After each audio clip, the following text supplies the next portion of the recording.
Welcome in to the initial episode, the debut of the Pick a Side podcast, ESPN Chicago, Shea Norling, Tyler Aki.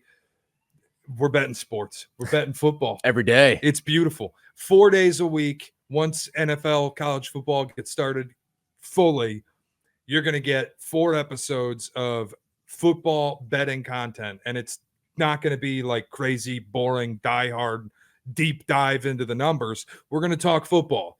So if you're here for entertainment, you'll get a lot of that too. This is your spot. Mondays, we'll react to NFL. Tuesdays, we're going to react to college football. Thursday, Friday, you get bets. NFL, pro, college, all of it. This is going to be your home for football betting content in ESPN Chicago. Looking forward to it. You and I mean, how many times have I think we have multiple group chats that we're in where we just send football bets. It's all we do. It's all we do. And I think I'm pretty good at it. I think Tyler's pretty good at it. I think, look, we're not going to win them all, but I'm pretty confident we'll give you reasonable analysis, stuff that makes sense. And we're going to have a good time doing it, just talking football. The plans have finally left the chat. So let's do this. Let's gamble some money here. All right, week 0. Let's kick it off. We'll get to some futures. Big Ten, SEC today. We'll hit you tomorrow with the ACC Big 12 episode. 4 days a week, you're getting content. Let's start week 0, though, with an ACC conference game. Multiple ACC games. One conference matchup. game, yeah. SMU, Nevada's the other. SMU 27-point favorite. But right now, live line, Florida State, Georgia Tech, Saturday, 11 a.m. Florida State's 10.5-point favorite in Dublin. I love Georgia Tech. It was the first bet I played. I got it at 11. I'll be honest. I still like it at 10.5. I think Georgia Tech's live to win the game. Where are you at with this? Because I'm a little worried I'm taking the cheese, but I'm all in. Georgia Tech to cover, potentially to win and upset Florida State. I don't think this is a take the cheese spot because I feel like taking the cheese would actually be on the other side. And on Florida State, Only I think 10.5. I think a lot of people are viewing this as, oh, well, this is going to be Florida State's revenge game. They're going to take out all of their anger and frustration from being left out of the playoff on this opener. I don't think that's as easy to do as a college student going over playing in Ireland there. I like where you're sitting at with the Georgia Tech, whether it's 10.5, 11, whatever side it is. This almost reminds me a little bit of what we saw last year on Labor Day between the matchup that we had with Clemson and Duke, where Clemson is this traditional power. They're going up against this nerdy ACC school. But what do you know? Things got weird. The game was played at Duke, too, at Wallace Wade, and Duke went out and punched him in the mouth. And I think Georgia Tech, they could really muck this game up. What's the total here? 57, I want to say it is? Yeah. I think this game goes under that total. I think you're going to look at two teams that are trying to run the ball a lot. That's going to really bleed the clock.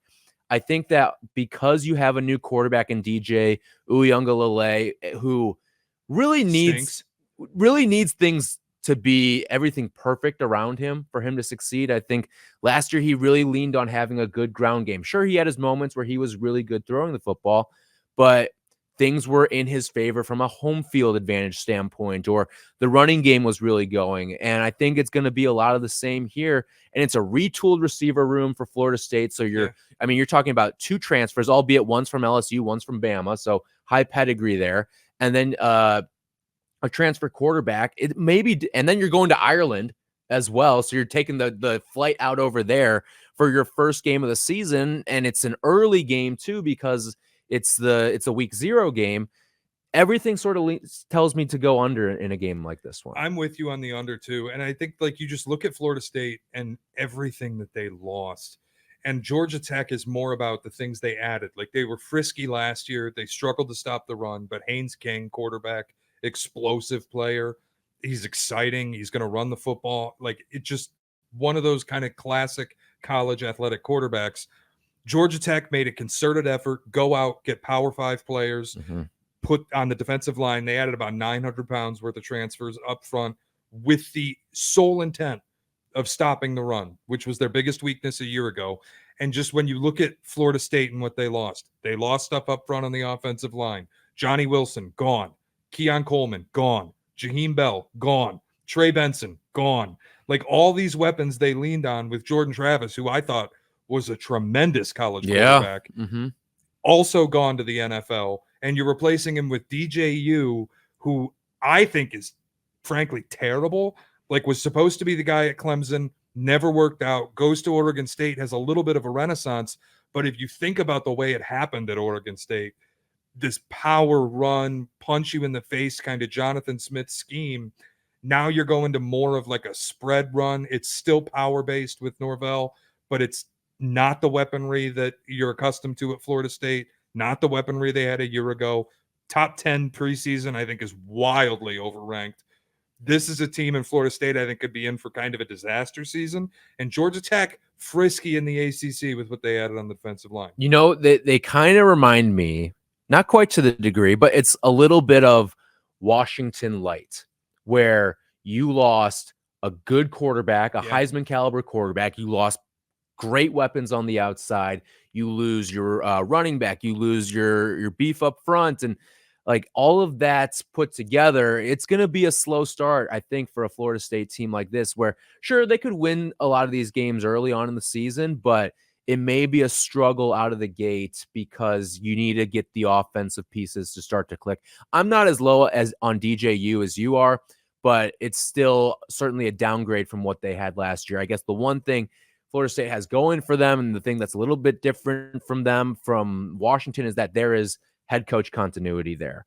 And Norvell, I mean, his nuts were to the fire last year. He went out and proved it. He got screwed over by the playoff selection committee, but I think Florida State fans gained a lot of respect for him after last season. Yeah, definitely saved his job. I mean, he ended the year on the hot seat. And last year, I told you I had a national title future in Florida State. I thought from the start, this team's going to be awesome.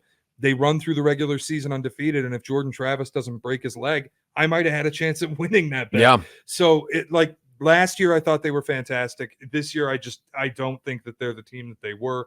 Georgia Tech can scare the daylights out of anybody in that comp. I mean, think about the end of the season last year. Georgia Tech belonged on a field with Georgia. That's right, yeah. And people act like Georgia Tech's just still some like nobody in the ACC. I totally disagree, and I think they're live to win the game. You want to get into the SEC? I have real quick one more week zero play for you here. The rest of the games don't interest me. They don't.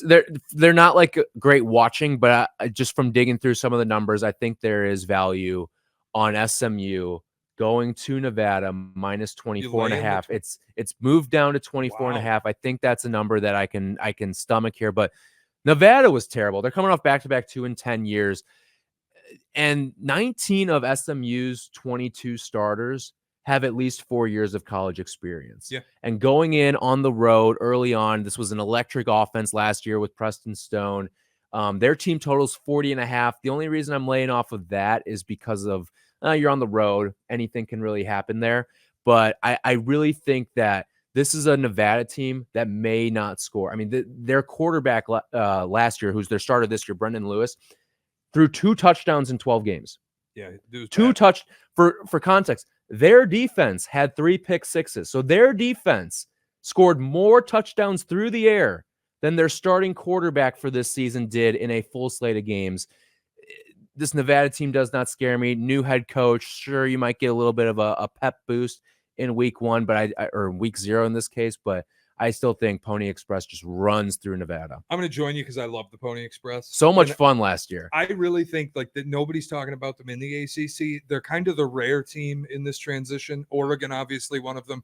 Texas, one of them. But SMU's another one that I think was ready for the step up in the transition. Yeah. And even though they're not getting any of the revenue and the first 4 years might be a little slower because of that, this year is interesting with how experienced they are, returning their starting quarterback. In the ACC, forget about playing Nevada. So that's where this one does get interesting. And I just love the Pony Express. I love their uniforms. I love the brand. Everything about it. I've been down to that stadium and that campus. You walk down and you feel richer. Like you feel like your net worth has gone up exponentially just by walking on that campus. That's why they're not taking TV revenue, because they don't need it. One of the rare schools they can afford to turn down revenue when they transfer.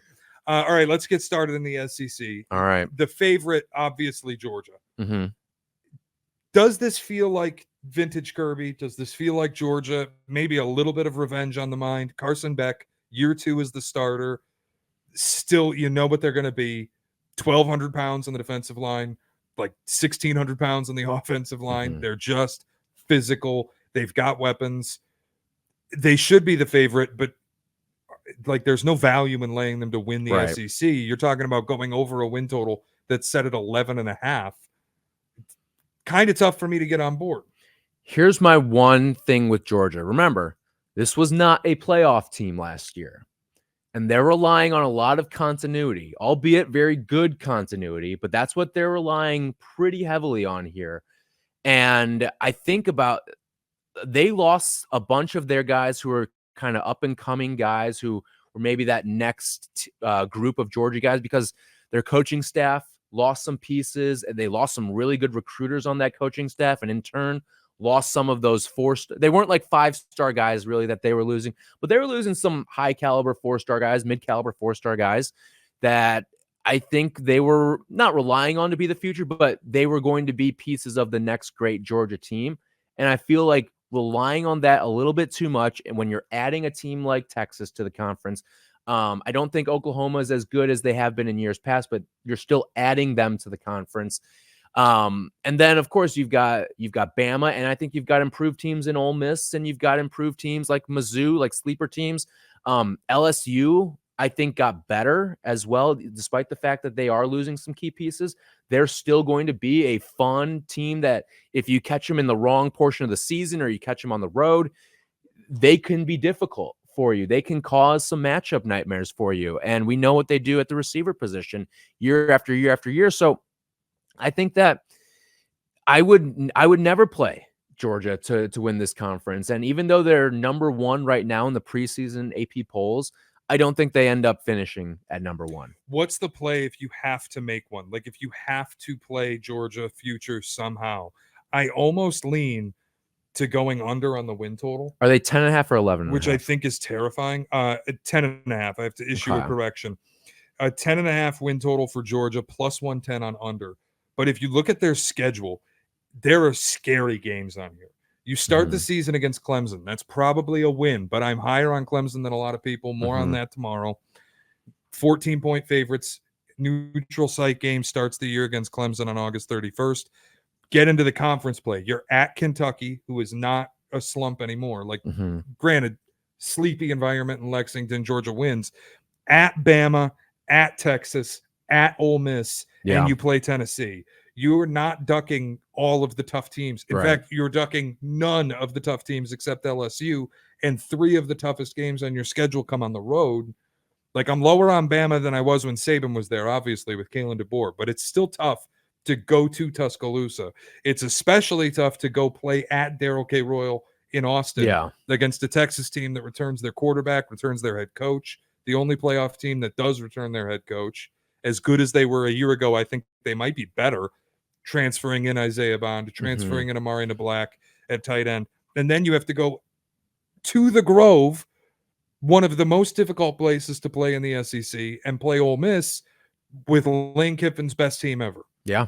I'm with you. Like, if I had to play Georgia in some capacity, I would take the under 10.5. And I think you laid it out there. It is schedule reasoning, because I don't know how they're going to stack up in the rest of the SEC, because it feels like the rest of the conference, or at least certain portions of the conference, it almost feels like the sleeping giants woke up a little bit. Ole Miss, better. Tennessee, better. You're adding Texas, better than they were the year before. So, and the fact that you play all 3 of those teams on your schedule is not going to be easy. So and I think the other part of that is it's the stretches that you find yourselves in, where it's like, all right, you've got these teams 2 in a row or 3 and 4 games. Like, those stretches are going to be really difficult for a lot of SEC teams. And I think that, 10 wins may be the best team in the SEC. I think that's when you look at this conference. There's no undefeated team in the SEC this year. I don't think so either. And asking a team to go through this kind of a gauntlet and win 11 games is just so difficult. Texas strikes me as the one team that can. Yes. Because so many. Why don't we move to Texas? 10.5 is their win total as well. I actually, if you're going to play it, I lean over. I'm right there with you. But the more interesting bet to me is Texas to win the SEC at plus 320. Yeah. You're entering as the team that won the Big 12. You bring back your quarterback. Your schedule, like the toughest road game on their schedule, is at Michigan. Mhm. Michigan, I think's in for a down year. At A&M at the end of the season. By that point, who knows what A&M is? They're significantly worse to me than they were a year ago. Yeah. But it's the renewal of a rivalry game that hasn't been played in a long time. Kyle Field might be crazy. The fact that they get Georgia at home is so huge to me. And I look at Oklahoma, Red River rivalry. You never know what can happen. Oklahoma is one of the teams I think wasn't ready for Yeah. the transition to the SEC, and Texas was. Texas to win 11 games, potentially win the SEC. I think they can get you a berth at least. Mhm. And you're looking at plus 320 to win the conference. That's how I'd play them. Yes, 100% agree with you there. And I think one of the things, even though it's a tough patch in the schedule, but I think it's a good way that it's set up, is you go off a bye week to the Red River rivalry. So and then after that, you play Georgia. Georgia, you get at home. So you can't really look ahead to Georgia because you've got your biggest rivalry game on the slate the week before, and that game's coming off a bye. I think that sets up in a pretty cushy way where I very well could see Texas going 2-0. And if I had to play the win total, I wouldn't, but I'm with you. I would go over because I think this is a team that can be 11-1 this year. I think there's very few trip up spots on their schedule. And I've told you this before. I think they are the number one team in the country. I think this is the team that not only can they win the SEC, I think they can win it all. I think if I had to pick today, I am picking Texas to win the national title. We'll do that next week. Pick the national title. We'll pick the playoff even. Yeah. Just looking through this conference, Texas to me jumps out as the team that's most prepared. Not that Georgia isn't. Like Georgia on paper, obviously, returning Carson Beck, being what they've been under Kirby, returning a lot of the team from last year. They're ready to go. I just think the schedule shakes out in such a difficult way.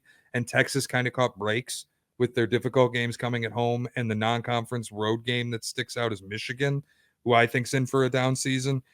I feel like Texas can win this conference, or at least get you into the conference title game, where you can hedge the game. Right, exactly. And they will be a favorite if they're in that game in all likelihood, or unless it's Texas, Georgia. But if it's Texas, Ole Miss, you're going to have a great hedge opportunity. For sure. Yeah.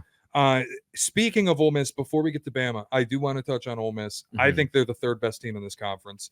I don't want to play their win total because I do believe there's a world where like 9-3, if their win total is 9.5, depending on where you're looking, that's going to get you in trouble.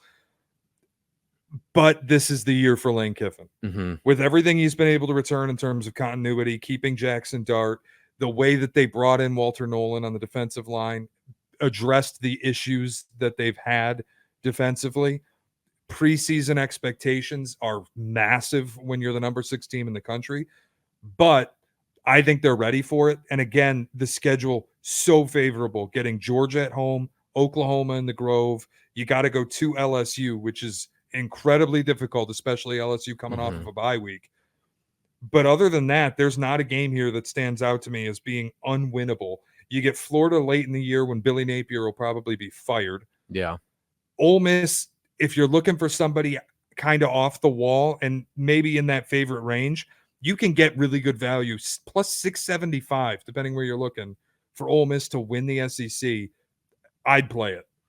And if you're looking at like conference championship results, there's some of those exact bets you could make. If you want to play Texas over Ole Miss over Texas, and then like spray them both with Georgia in a way, you really put yourself in a favorable spot. Well, you look at this Ole Miss schedule too. This is a team that can get out running, like 6 extremely winnable games out of the gate.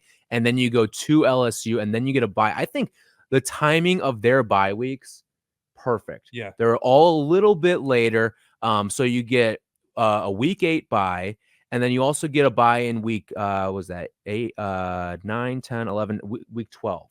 So you get to clean up, get a little bit healthier at the end of the year so you don't trip up at Florida or against Mississippi State.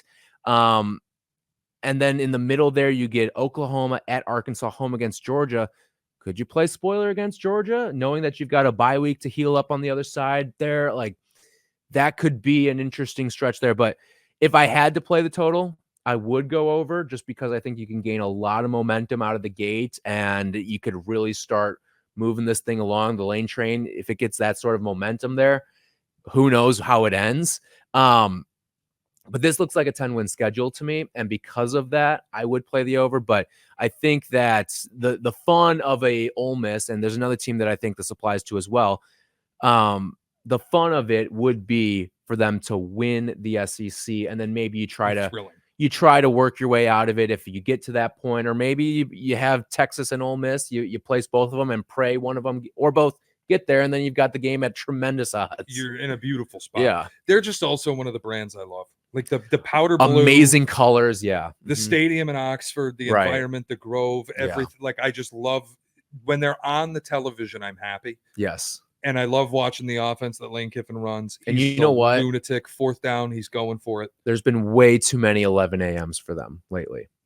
I want to get back to, let's restore the 2:30 or night games with Ole Miss, because though like that environment with that team and this year with this coach would be a lot of fun to watch. Good year for them. I think Mississippi State sucks, losing Will Rogers in the portal. Not that Will Rogers was great shakes, but I think they're in for a really bad year. Egg Bowl. Traditionally, the home team, it does not win lately. Home teams lost the last 3 Egg Bowls. The game is in Oxford. I just think Ole Miss is miles class better. above, just well better. Alabama, I think we're both kind of low on. Yeah. I don't like to make the playoff is -145. I don't think it's worth spraying no, because I feel the playoff is now run by the TV networks, and if Alabama's 9-3. ESPN's going to find a way to put Alabama on their television. So they're probably going to get in, even if they lose their 3 most difficult games.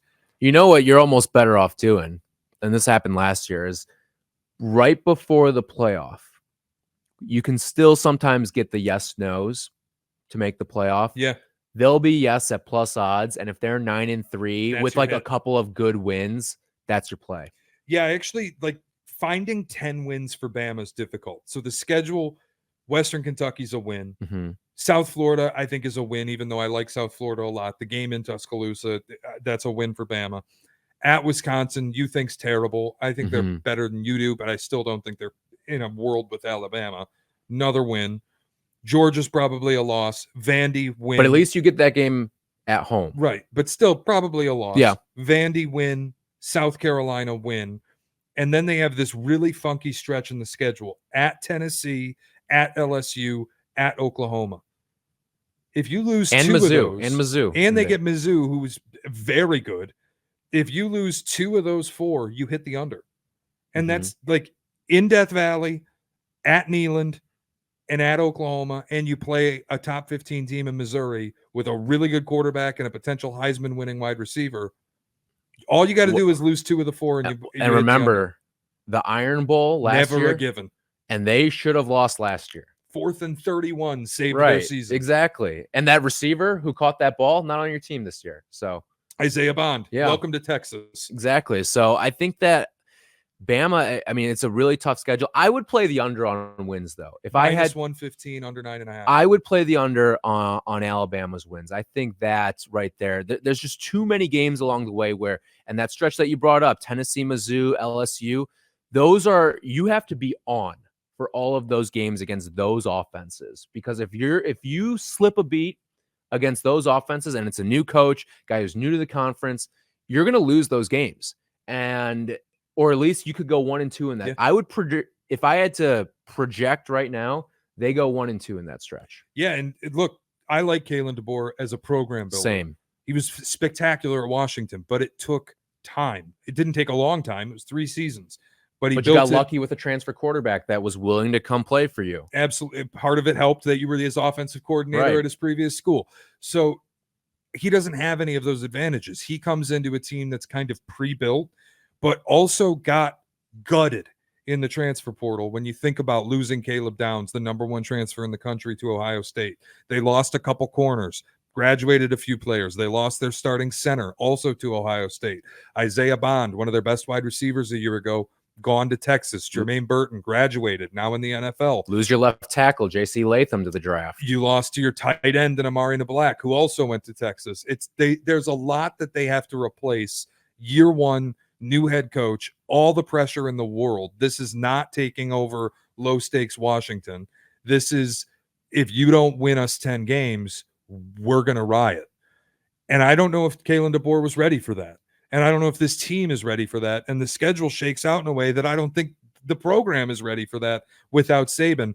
9-3 would be successful to me for Kalen DeBoer year one, with the teams that he has on his schedule ducking really none of the powers except for Texas. Yeah. I'd also be interested in I know I recommended against it, but if you want to fade Bama to make the playoff, I don't think you're totally off base. It's just understand they rate with eyeballs, and I believe ESPN is going to find a way to put them on TV. And that's why I would play the under as opposed to miss the playoff, even though you're getting you win the bet. Right, 9-3, you win the bet. 9-3, they probably weasel their way into the playoff somehow, some way, and like you need them to go 8-4 if you want them to miss the playoff. So I would still rather play the Bama under as opposed to missing the playoff. Any interest in either Mizzou or Tennessee as kind of the long shot? Maybe LSU works in here too. LSU with Garrett Nussmeier, new quarterback after Jaden Daniels graduated. Any of those three schools jump out as potential, like put some beer money on it. Maybe they'll win the SEC. Yeah, I think you know how I feel about Mizzou. I think you feel similarly, maybe not as strongly as I do, but 25-1 to win the SEC. I mean, is it probably going to happen? No, but it'd be a fun route. Kind of like how LSU last year was a fun route. It didn't win. Quite frankly, never really was that close, but it was a fun one, and it was a long shot that was worth having. And I think that you probably return the top quarterback receiver duo in the country. Like, can you think of a better one that comes to mind? Yeah, Brady Cook, Luther Burden. I mean, they return almost their entire offense. I think they that lost offense one was starter. Fantastic last year. They were a little like Diet Ole Miss last year.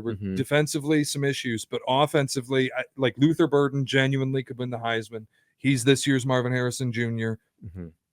They return almost their entire starting offensive line. Nate Noel, the running back, is back. Brady Cook, the quarterback, is back. That offense could be amazing. I still have some concerns defensively. Yeah. But this is the head coach, Eli Drinkwitz, has done an incredible job in terms of continuity, staying physical, kind of keeping with what they want to do, and playing fast on offense, running through those wide receivers. Having Luther Burden is a huge boon. They're the one that I would look at as like, if any team outside of the Power Four here of Bama, Ole Miss, Georgia, Texas is going to make a run, it's Mizzou. Yeah. And I think Mizzou, that's a team that if they sneak in as like the 11 in the playoff, that's a team that the 6 doesn't want to face. That's the interesting bet to me, is Mizzou plus 175, yes, to make the playoff. I'd be in on that. I'm in. And that's the one you might get screwed, because they do play the head-to-head with Bama, and if they lose it and Mizzou's 10-2 and Bama's 9-3, and it is at Bama, is there a world where like ESPN's just like, Mizzou's not going to rate the way Bama will, and Bama has the head-to-head, so hey, CFP, do us a solid. That could screw you. It would really make me angry, but Mizzou's going to be a fun route. You get plus 110 to go over 9.5. I don't love that. 9-3 feels like the most realistic outcome, but plus 175 to make the playoff, there's value there. And you get basically, if they win 10 games, you're going to get in. Plus 175 to win 10 games or plus 110 to win 10 games. I'm taking 175. I think, though, Mizzou, like you look at the 3 toughest games on their schedule, Bama, Texas A&M, and Oklahoma. There is a world where those 3 teams just are mid. They're like, there's a world where Oklahoma's a disaster. Right. Like there's a world where schedule-wise, they probably have the cushiest schedule out of anyone in the SEC that has a chance to win the conference. So schedule-wise, if I had to play it, I would go over the 9.5, because Bama on the road, I think, is a loss, even though I'm not as high on Bama. But if you're making me pick that game in the middle of August, like I'm taking Bama.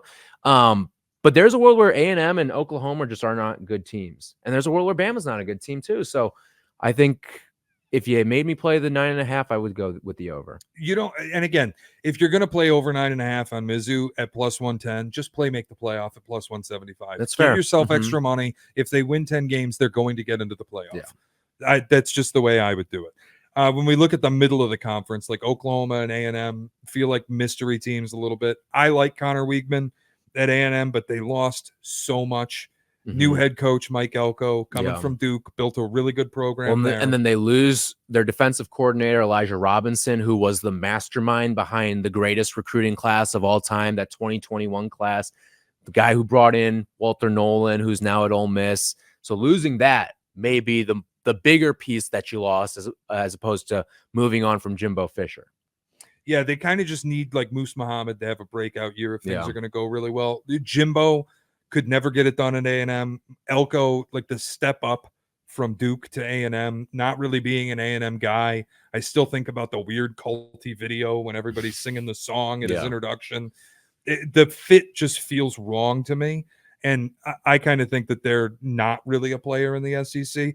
I don't have a play on A&M. I don't want to go win total over, win total under. The one when I look at the bottom of the conference that I really want to hit, and you kind of almost have to sell me or tell me if I'm crazy, is Florida under 4.5. I'm with you. Plus money. Have you seen their schedule? Yeah, it's brutal. Ridiculous. You open with Miami. You have at Tennessee, home against Georgia, at Texas, home against LSU, home against Ole Miss, and then at Florida State. Like, you look at the end of that season, those final 5 you know what, Kentucky's no slouch. Like, Kentucky can punch a team like Florida in the mouth too. So like those final 8 games of the year are just it's as brutal of a stretch as you'll find in the sport. Well, and that's like, you get Miami, you play them in the swamp. There's a chance Florida wins that game, and then you're really kind of thrown for a loop because going under 4.5, starting 1-0 is a tough spot. But Miami on paper is way better than Georgia or than Florida. So that's where I look at that game and go, if Miami wins, you beat Samford, but you probably lose to A&M, even and though you it's go at home, Mississippi State. Is that a 1-3 start for Florida? You start 1-3, and then you get UCF, one of the better teams in the Big 12, the new Big 12, one of those sneaky Malzahn teams, picked up KJ Jefferson at quarterback. If you lose to UCF, Billy Napier loses his job. And then you go through the rough part of the schedule in the SEC with an interim coach. The reason I want to go under 4.5 is because I think Billy Napier is a dead man walking. I think he's first coach fired in season. I think it's an error by Florida, honestly. They probably should give him another year to finish the build and see what he has. But the patience in Gainesville is not there. And if he's fired by the time you play at Neyland, I don't know if you win another game the rest of the way. And then getting to 5's impossible. I cannot find the 5th win on the schedule. To be honest, I don't even know if I can find the 4th win on the schedule. That's how difficult it is. I seriously think you say they could start 1-3. Well, if you start 1-3, the last 8 are the toughest 8 on your schedule there. So you start 1-3, you could be looking at like a 2-3 win Florida team. And it's plus money to go under too. Sign me up. Because the number's so low. And it almost feels, it's like one of those trap type feelings where I'm like, is this too easy? That I'm just buying, I'm getting plus 125, whatever it is, plus 145 on an under 4.5. Is this too easy? It's a sweat, but like as long as you get to the SEC play or like get to the UCF game and they're only at 1 win, you feel pretty good about it. I want to get to some futures in the new Big Ten as well. The ridiculous, horrible, awful new Big Ten. Starting off at the top, I think most people look at this and go, okay, Ohio State's the favorite. I think you and I disagree a little bit on that note. I don't know where you stand with it fully. I think Oregon's the favorite to win this conference.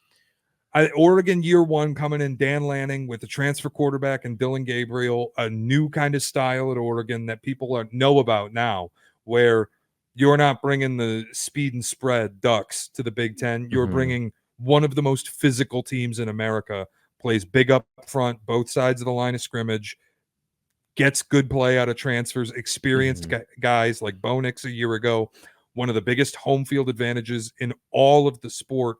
They play the Ohio State game in Autzen.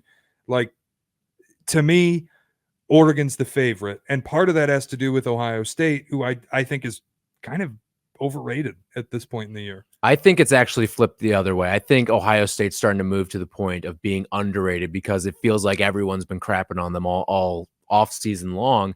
And listen, Ryan Day is coaching for his job. Now, if you made me pick who I think is going to win and all odds were equal, I'm picking Ohio State, but based off of the money and like where the odds are, where Oregon is sitting second, I would play Oregon to win the Big Ten, just based off of odds and the fact that you do have the home game in the head-to-head matchup between the two of them there. But I do think that Ohio State has significantly upgraded in the portal. They've got 2 running backs that could start at pretty much every program in the nation. And then like the receiver room, fantastic, despite the fact that they lost Marvin Harrison Jr. And then defensively, I think they got better as well. So it's tough for me to be out on Ohio State. I do think that they are the better team. They may not win that head-to-head game against Oregon, but I still think they're the better team, and I think that they are the ones that end up winning the Big Ten. I just look at Ohio State and I question them. I really do. Like up front, offensive line, I think they've got some problems. It's not as talented of a group as has been in the past. And this is like vintage Ohio State teams were big up front, punchy in the mouth type teams, spread offense with a running quarterback. This just isn't that. And when you go out and your transfer quarterback, yeah, you landed Julian Sayin, your guy for the next few years. But the guy you picked to be the starter this year in your all-in year is Will Howard.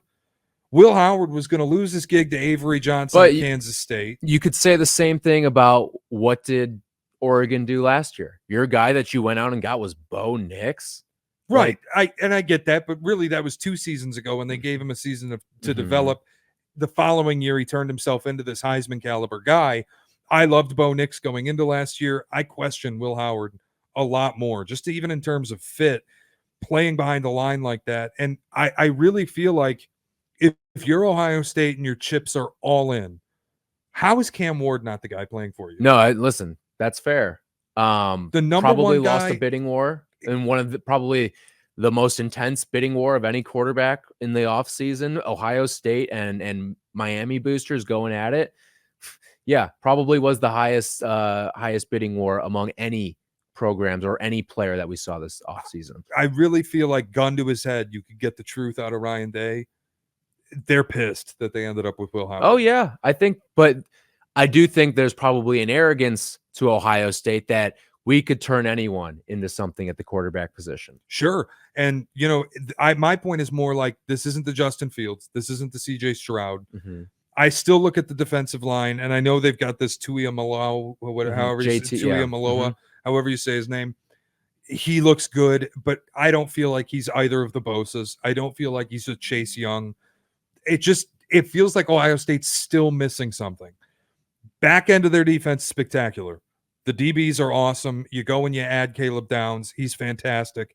This new kid, the wide receiver, and you go get Quinshon Judkins out of Ole Miss. Travion Henderson's been there forever. He's awesome. So much of this team returns because they haven't beaten Michigan. The fact that they have to go to Autzen is what really scares me. And if it ends up being Oregon, Ohio State, Big Ten title, that's a tougher trip for Oregon than it is for Ohio State. But the separation in time, like it's not like they're going to play each other twice in 3 weeks the way they would if it's Michigan and Ohio State. It's you get the 2 months, you get the adjustment period. And I think Dan Lanning, despite what happened against Washington twice last year, still is one of the best big game coaches in America. Gets his guys ready to go, and Oregon can just out physical Ohio State. I just think this could be a physical Ohio State team. I think you're not giving them enough credit for the physicality that they could play with. But yes, I do think Oregon wins the regular season game just because that's going to be at Autzon's brutal. Right. It's just a match. If the game was in Columbus, I'd probably go the other way on it, because that's a brutal trip for Oregon to make too. You're playing in a totally different type of climate there, totally different noise levels, everything. So I'm going to go with Ohio State to win the conference. But I think at the end of the day, like we as fans, we as consumers, we win if we get Ohio State, Oregon multiple times this year. That game is going to be so good. I mean, that's the game of the year for me. It's going to be just the schedule. It's going to be very eerily similar, I think, to what we saw with Washington and Oregon last year. And probably even more hyped up. It's 2 established big-time brands, preseason 2 and 3. That game's going to be stellar to me. I can't wait for it already. October 12th. It's like calendar's marked. Yeah. It's going to be, or 24th, whatever day it is. It's going to be amazing. When we talk about winning the Big Ten, Oregon and Ohio State are the two teams that get talked about the most. The team I think is being wildly overlooked is Penn State. Yes, I'm with you. And I get it. James Franklin sucks. Big game moments. He's not the guy you want. They duck everyone. They don't play Michigan. They don't play Oregon. They don't play Iowa. They only play Ohio State. And they play Ohio State at home in November. Mark your calendar for a whiteout. That is going to be the most hostile environment outside of Autzen that Ohio State plays in all year. It's kind of a house of horrors for them in the past, going to Happy Valley in a whiteout environment. Michigan's had trouble with it. Ohio State's had trouble with it. If Penn State can win that game, the rest of their schedule is a joke, and 12-0 is in sights. And that puts you in Indianapolis. Right. Oh, for sure. And the thing with Penn State, so the number that I'm seeing for them to win the Big Ten is plus 490. Wish it was a little better, especially when you've got two juggernauts, the number 2 and 3 team in the preseason top 25 in your conference. To be plus 490 kind of sucks. But they do have the head-to-head against each other, so maybe that knocks one of them off the ledger. But you do have to take care of your business against Ohio State to get to that Big Ten championship. I just wish the number was better. But yeah, if you're going for any sort of long shot, there's only Penn State that you could talk me into. And Penn State, I think, too, is just no matter how it shakes out, whether you want to play them to win the conference or not, they are going to win 11 games. Yeah. Their schedule's atrocious. Minus 145 to make the playoff. You have to eat a little bit of juice there, but I'm taking it. I'm also going to, win total I'm looking at right now is 9.5. I don't even care that I'm getting 9.5. It's significant juice, minus 165 on my screen. And again, shop. Don't marry yourself to playing stuff at any one book. If a book wants to partner up with this show, we'd be happy to give you lines. Just do yourself a favor and look for the most profitable margin you can get. Over 9.5 minus 165, I think, is literally free money. There is no world to me that this Penn State team wins fewer than 11 games. I'm right there. The schedule's just so easy. And then Michigan, I think, is one of the more mysterious kind of teams. They've got 5 quarterbacks. They told you early at camp. Now it's kind of shaking out that it's going to be Alex Orji, but this other kid, the freshman, is playing maybe to have a spot. Maybe I think Davis Warren, Jack Tuttle, I think is still on the team. Still there? He was supposed to be the guy. Apparently, he stinks. If you can't get in the mention with Alex Orji and Davis Warren, I want to go under on Michigan really badly. Is there a world where they lose 4 games? So this conference, by the way, sucks. Yeah. When we're talking about the schedules and Michigan having to lose 4 games, it's not because Michigan's great shakes. It's because they get Minnesota, a horrible Washington team, a horrible Illinois team, a horrible Michigan State team, a horrible, maybe not horrible, but iffy Indiana team, a Northwestern team we'll get to in a moment because I think they're awful. How do they lose 4 games? Well, I think you're baking 3 in. Ohio State, Oregon, and Texas. I think you're baking in 3. You lose a lot from last year, including your head coach and quarterback. 18 starters. 18 starters. You have to deal with that much turnover, and you're telling me they can't trip up one more time. Their number is down to 8.5 now on a lot of the books. 8.5 plus 132 to go under. I get plus money on under 8.5. I kind of like. Yeah. Because you really it's tough. They're going to be favored in every one of the games that I don't have penciled as an auto loss. Like Texas, they're a dog. I think 2.5-point dogs at home. I'm betting Texas. I'll put that out there right now. They're going to be dogs to Oregon. They're going to be dogs at Ohio State. I think the look ahead line on the Ohio State game right now is 11.5. Boy. The rest of the games they will be favored in. But this is an inexperienced team with a new coach and a new quarterback. And let's not forget, Sharon Moore won those games last year. Those, 3 games that he coached? Yeah. But Jim Harbaugh ran the Monday through Friday operation. And also don't forget the 3 games Sharon Moore won was a game at Penn State where the defense locked up Drew Aller. Penn State couldn't move the ball, and Michigan willfully ignored the passing game entirely. Yeah. To the extent 24 straight runs, 32 consecutive running plays with a first-round quarterback. Yeah, And then the Maryland game where JJ McCarthy was a disaster and they flirted with losing to the Terrapins in Maryland ahead of Ohio State. Can you lose one of USC or the rivalry game against Michigan State at Indiana? Coach Signetti, new kind of style at Indiana, transfer quarterback Curtis Rourke out of Ohio. They have weird road games this year, Michigan. At Washington, at Illinois, at Indiana, and at Ohio State. Isn't Illinois before the Michigan State game too? Like, could that be a look-ahead spot? You just get I mean, we've seen it a number of times. They've almost lost to Illinois lately. Yep. So I think now that I'm really talking about it more, if you can get under 8.5 at plus money, that's almost a play you have to make.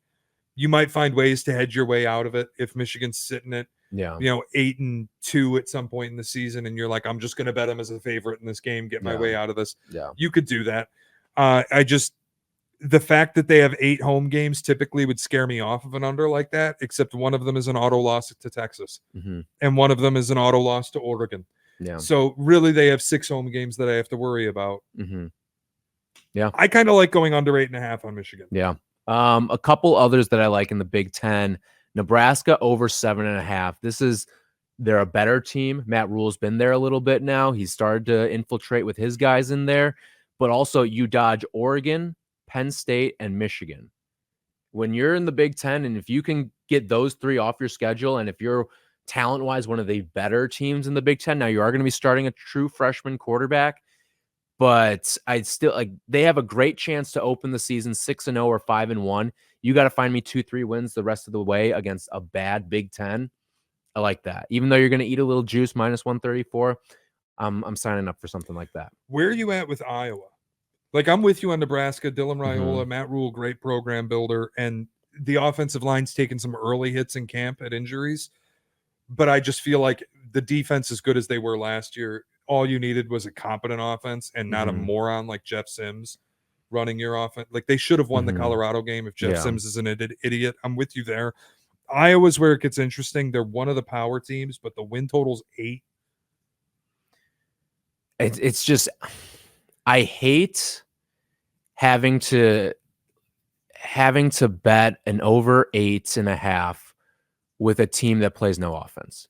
And I don't want to care about Iowa football. I don't want to have just to let watch me bet, Iowa football. Let me bet your game unders every single game and move along. Oh, the freest bet of all time last year was just Iowa football unders. They all the under 28.5 was incredible. We survived. Miracle. Michigan State, I'm going over 5.5. Okay. If Jonathan Smith can't win 6 games in East Lansing, they shouldn't have hired him. It might be a high expectation. You bring a 5-star quarterback with you. The offensive line stinks, but you got the best quarterback or second best quarterback in the transfer portal in Aiden Childs, 5-star recruit, kid that coached at Oregon State. Bring him over. You bring in Jack Velling, highly recruited tight end, really good player. Another kid that he brought from Oregon State.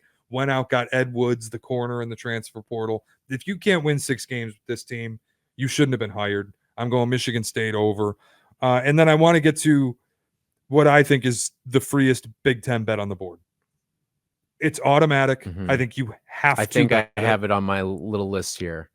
Northwestern under 4.5. Okay, not mine, but Northwestern under 4.5 just sticks out to me as one of those that the common kind of guy is going to look at and go, team won 8 games last year. Had the head coach stuff with Pat Fitzgerald, played really high when they had their new guy come in. Why are they getting lined at 4.5?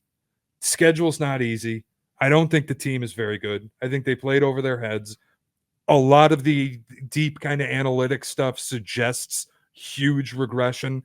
Then when Vegas posts that line as the win total at 4.5, juice to the over, they are telling you what to do.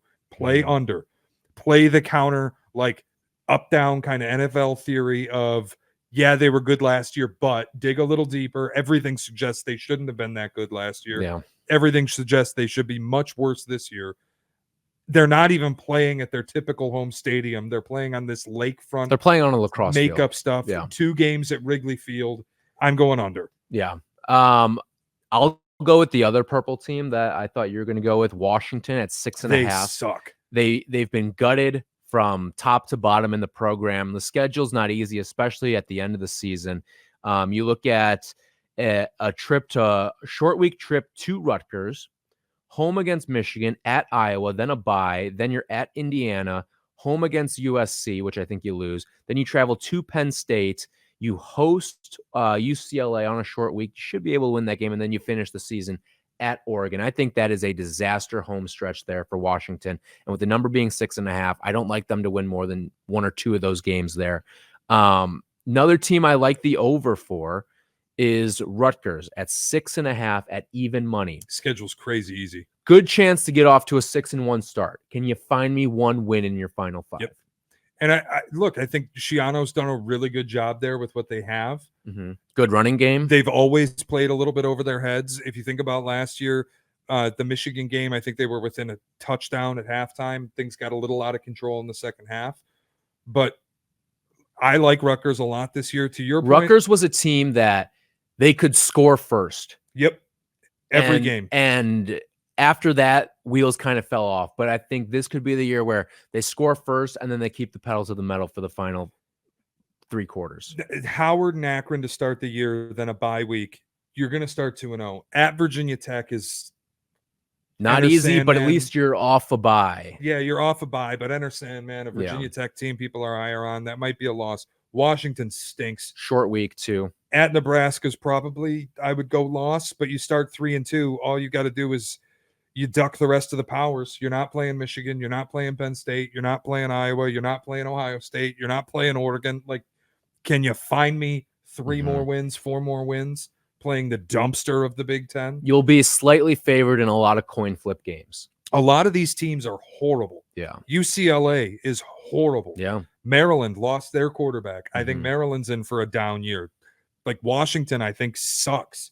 And to your point on Washington last year, yeah, they made the national title game. They had this undefeated regular season. But if you really dig in on what they did, not that they're even the same team, they won 7 games by a touchdown or less. They were actually a minus in net yards per game against their opponents. There was a lot of luck that went into Washington having the season that they did last year, a bit like TCU, the year TCU played Georgia in the national title and got destroyed. Washington went up against Michigan and got destroyed. And they lost all of those players from their best team ever. Yeah. New head coach Jed Fish, who had the late hire because Kalen DeBoer took over Alabama after the Saban retirement. Jed Fish gets a late start coming from Arizona. They are not ready for the transition with everything that they lost. Under 6.5 is easy for me. 2 more that I have here. I don't know if I'd play this one, but it's just something I wanted to bring to your attention because of the ridiculousness of the schedule. Purdue under 4.5. It's juiced to like minus 175.